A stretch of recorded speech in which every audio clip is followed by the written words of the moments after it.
नमस्कार दोस्तों, आज मैं आपको एकादशी व्रत में सुनी जाने वाली तुलसी माता की कहानी सुनाने जा रही हूँ। प्रेम से बोलिए तुलसी माता की जय हो। एक समय की बात है, एक गांव में एक लड़का रहता था, भोला राम। तकरीबन 10 साल का था। जैसा नाम वैसा ही काम। बहुत ही भोला और कम बुद्धि का बालक, दुनिया के चतुराई से अनभिज्ञ। उसकी माता का मृत्यु हो गया था। उसकी माँ तुलसी माता की परम भक्त थी। इसी कारण भोला भी अपने माँ की तरह ही तुलसी माता का पूजा और कहानी सुना करता था। भोला के पिताजी कुछ दिनों के बाद दूसरी शादी कर लिए। उसकी सौतेली माँ उसे अच्छे से नहीं संभालती। भोला से घर का सारा काम कराती, पोछा और बर्तन भी धुलवाती। पर भोला अपने माँ का दुर्व्यवहार नहीं समझता। वह अपने माँ के बताए अनुसार ही चलता, घर पर रहता, घर का सारा काम करता और अपने पिताजी के साथ खेत में भी काम करता। कुछ दिनों के बाद भोला शादी के योग्य हो गया। भोला के पिताजी ने जब भोला के माँ के सामने भोला की शादी की बात करी तो सौतेली माँ ने सोचा कि जब इसका विवाह हो जाएगा और इसका परिवार बस जाएगा, तब आज नहीं तो कल इसे जायदाद में से हिस्सा भी देना पड़ेगा। इसलिए उसने उसे मारने का षड्यंत्र रचा। उसके पिताजी भी भोले थे और दिन भर खेतों में काम करते थे, इसलिए उनको इस बात की भनक भी नहीं लगी। एक दिन उस सौतेली माँ ने लड्डू और पूड़ी बनाए और एक पोटली में पूड़ी और लड्डू बांधकर जंगल के रास्ते अपने मामा के घर संदेश पहुँचाने के लिए भोला राम को भेजने का उपाय किया। षड्यंत्र के तहत उसकी माँ उसके लड्डू में जहर मिला दिया था। उसने लड़के से कहा कि तुम्हें जंगल के रास्ते में भूख लगेगी, तब तुम इसे खा लेना। लड़का अपनी माँ का बात मानकर सुबह सुबह ही नहा धोकर तैयार होकर पोटली लेकर अपने मामा के घर संदेशा पहुंचाने के नाम से घर से निकल पड़ा। चलते चलते वह जंगल तक पहुंच गया। गर्मी का दिन था, इसलिए उसे बहुत ज्यादा थकान लग रही थी। जब वह जंगल के बीच में पहुंचा तो वह बहुत ही थक चुका था। उसने सोचा कि यहाँ पर थोड़ी देर आराम कर लेता हूँ। उसने एक छोटे झरने के किनारे बड़े से पत्थर पर अपनी पोटली रख दी और पत्थर की खो में आराम करने लगा। थोड़ी देर बाद वहाँ एक हाथी आया। हाथी लड्डू की सुगंध पाकर पोटली के पास पहुँचा। हाथी ने सूंड से उस पोटली को खोल दिया और उसमें से लड्डू और पूड़ी खा लिया। इसी बीच उस लड़के की नींद भी खुल गई और उसने देखा उसके खाने को बर्बाद कर रहा है। गुस्से में आकर उसने हाथी को मारना शुरू कर दिया। हाथी ने उसे अपने सूंड में लपेट लिया, पर भोला अपनी मुट्ठी से उसके सिर पर बार बार वार कर रहा था। उधर से राजा की सैनिक उस हाथी का पीछा करते हुए आ रहे थे और जोर जोर से चिल्ला रहे थे। उन्होंने देखा कि एक लड़का हाथी को कैसे मार रहा है। थोड़ी ही देर में वह हाथी जहर के प्रभाव से गिर पड़ा और मर गया। सिपाही चिल्लाने लगे कि यह बहुत बलवान लड़का है, जिसने अपने मुक्के के प्रहार से इस विशाल काया हाथी को मार दिया, और वह नाचने लगे। सिपाहियों ने उस लड़के को बताया कि यह राज दरबार का हाथी है, कुछ दिनों से पागल हो गया था और लोगों को घायल कर रहा था, इसलिए हम इसे पकड़ने आए थे। राजा इस हाथी को मारने का आदेश दिया था। इस हाथी ने लोगों को बहुत परेशान कर रखा था, लेकिन तुमने इसे अपने बाहुबल से मार दिया। तुम बहुत बलवान हो। सिपाहियों ने कहा, राजा बहुत खुश होंगे, तुम्हें बहुत सारे इनाम मिलेंगे, तुम अभी हमारे साथ चलो। भोला सिपाहियों के साथ चल दिया। सिपाहियों ने सारी बात राजा को बताई। राजा बहुत खुश हुए और उसे 100 सोने की स्वर्ण मुद्रा इनाम के रूप में प्रदान किया। राजा ने लड़के से उसका परिचय पूछा। भोला ने अपनी परिचय उस राजा को बता दिया। राजा ने कहा, तुम बहुत बहादुर हो, तुम्हें हमारे दरबार में एक वीर योद्धा के रूप में होना चाहिए। भोला बहुत ही खुश हुआ। उसने राजा की बात मान ली और वहाँ पर सैनिक का प्रशिक्षण लेना शुरू कर दिया। उसकी मेहनत को देखकर राजा ने उसे सेना की एक टुकड़ी का सेनापति बना दिया। इधर बहुत दिनों तक भोला का कोई खबर नहीं मिला, इसलिए उसके परिवार वालों ने उसे मृत मान लिया और उसकी सौतेली माँ मन ही मन बहुत ही खुश थी। कुछ दिनों के बाद एक शेर ने राजा के राज में उत्पात मचाने लगा और लोगों को मारना शुरू कर दिया। राजा ने अपने सेनाओं के सेनापतियों को आदेश दिया कि उस शेर को ढूंढकर मार दिया जाए। भोला भी अपने टुकड़ी के साथ उस शेर को पकड़ने के लिए जंगल छान मारने लगा।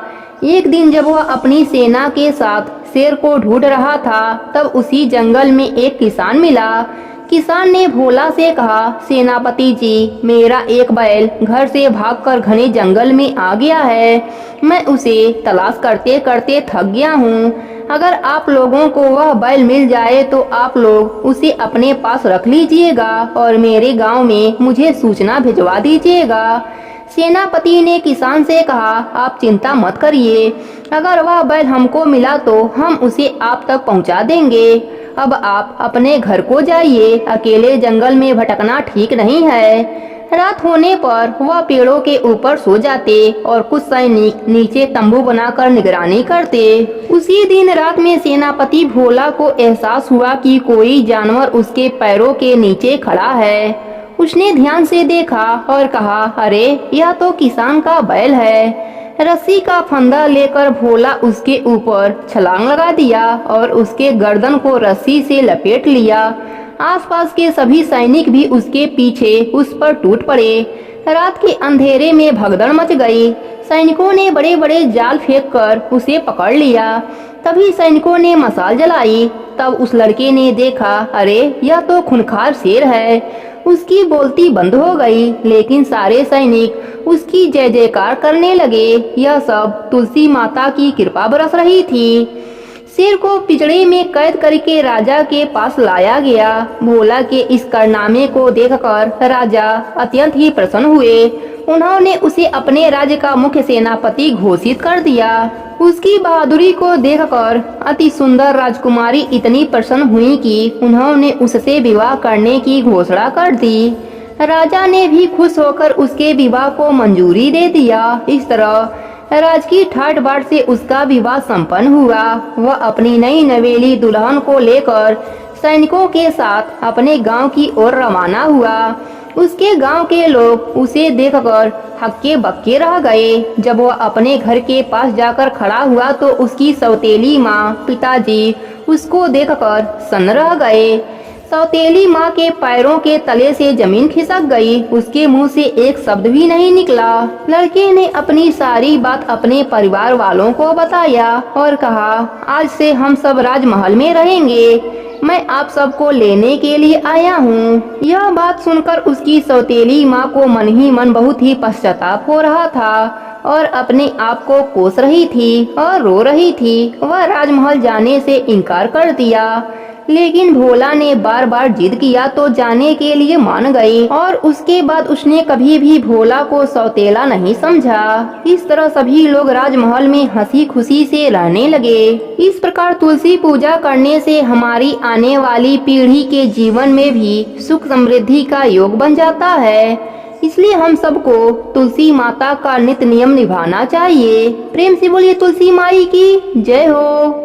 तुलसी माता की दूसरी कथा के अनुसार एक समय की बात है, एक गांव में एक ब्राह्मण और ब्राह्मणी रहते थे। उनके कोई भी संतान न थी। ब्राह्मण नित्य नियम से सुबह नदी में स्नान करने जाता और घर आकर पूजा पाठ करता। एक दिन ब्राह्मण नदी में स्नान करने के बाद जाने लगा तो पीछे से किसी ने आवाज दी, बाबा मैं भी आऊं। वह ब्राह्मण पीछे मुड़कर देखा पर वहाँ कोई नहीं था। फिर से चला तो फिर से आवाज आई, बाबा मैं भी चलूं। ब्राह्मण ने सोचा कोई दिखता तो नहीं, पर बुला कौन रहा है। फिर ब्राह्मण ने कहा, भूत प्रेत हो तो मत आना, कोई देव हो तो आना। इतने में एक छोटी सी कन्या आई और बोली, बाबा मैं आपके घर आऊंगी। ब्राह्मण ने अंगुली पकड़ाई और उसे घर लेकर आ गए। घर आने पर उसकी स्त्री बोली, यह कन्या किसकी है। वह कन्या बोली, माँ मैं तेरी हूँ। ब्राह्मणी ने ब्राह्मण से पूछा, क्या बात है। ब्राह्मण ने सारी बात बताई। उन दोनों ने उसे बेटी कहकर पुकारा। वह दोनों पति पत्नी बहुत खुश हुए और बोले, इसका क्या नाम रखें? ब्राह्मण बोला, इसका नाम तुलसी रख देते हैं, यह हमारे आंगन की तुलसी है। अब तुलसी खेलने कूदने लगी। माता पिता भी उसे बड़ा ही प्यार करते थे। वह बड़ी हुई तो माता पिता उसकी शादी की चिंता करने लगे।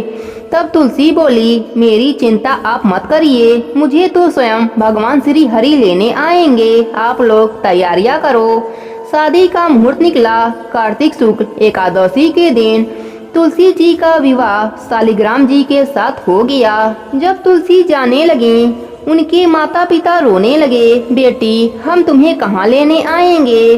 तब तुलसी ने कहा, माता पिता आप मेरी चिंता मत करना, मेरा ससुराल द्वारिका धाम है, आप जब याद करोगे तो मैं आ जाऊंगी। आप अपने आंगन में तुलसी रखना, उससे मन को शांति मिलेगी। आंगन की तुलसी को आप सदा हरा रखना, उनकी पूजा अर्चना करते रहना। इतना कहकर तुलसी माता विदा हो गईं। ब्राह्मण ब्राह्मणी अपने आंगन की तुलसी की नित नियम से पूजा अर्चना करने लगे। कुछ दिनों के बाद ब्राह्मण ब्राह्मणी की मृत्यु हो गई। उन्हें लेने विष्णु लोक का विमान आया और वह दोनों ब्राह्मण ब्राह्मणी वैकुंठ धाम को चले गए। हे तुलसी माता, जैसे आपने ब्राह्मण और ब्राह्मणी पर कृपा करी, वैसे ही अपने सभी भक्तों पर अपनी कृपा बनाए रखना। प्रेम से बोलिए तुलसी माता की जय हो, विष्णु भगवान की जय हो।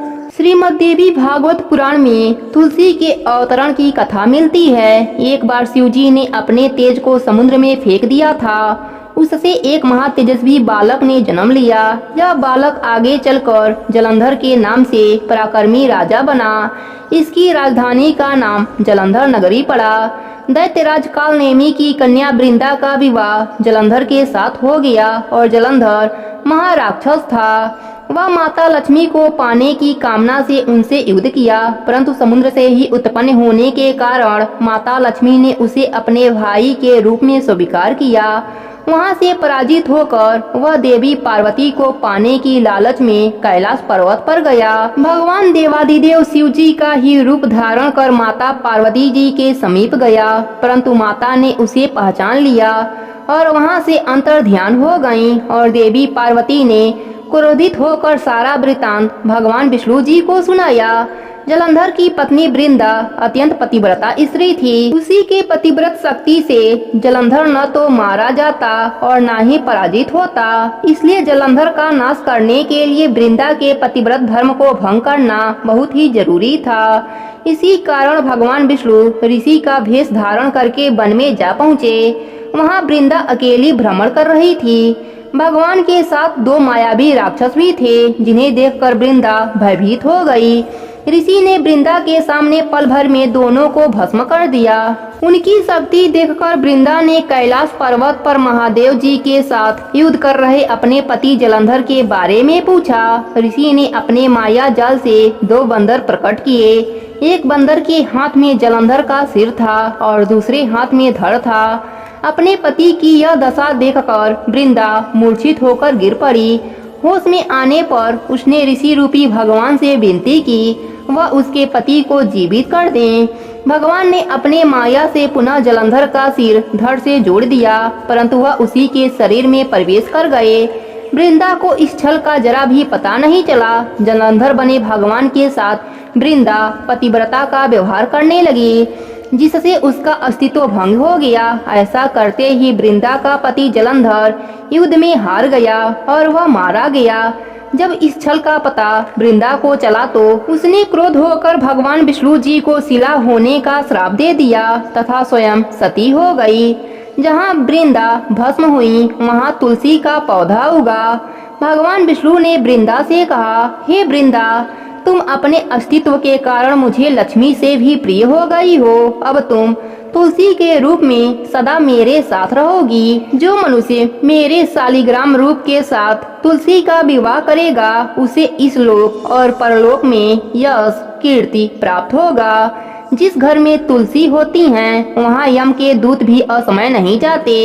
गंगा व नर्मदा के जल में स्नान तथा तुलसी का पूजन बराबर माना जाता है। चाहे मनुष्य जितना भी पापी क्यों ना हो, परंतु मृत्यु के समय गंगा और तुलसी दल मुख में रख लेते हैं, वह पापों से मुक्त होकर वैकुंठ धाम को प्राप्त हो जाते हैं। जो मनुष्य तुलसी के छाया में अपने पितरों का श्राद्ध करता है, उसके पितर मोक्ष को प्राप्त हो जाते हैं। जिस भी कामना से तुलसी माता की कथा सुना जाता है, वह कामना भी पूरी हो जाती है। प्रेम से बोलिए तुलसी माता की जय हो, शालिग्राम भगवान की जय हो, विष्णु भगवान की जय हो।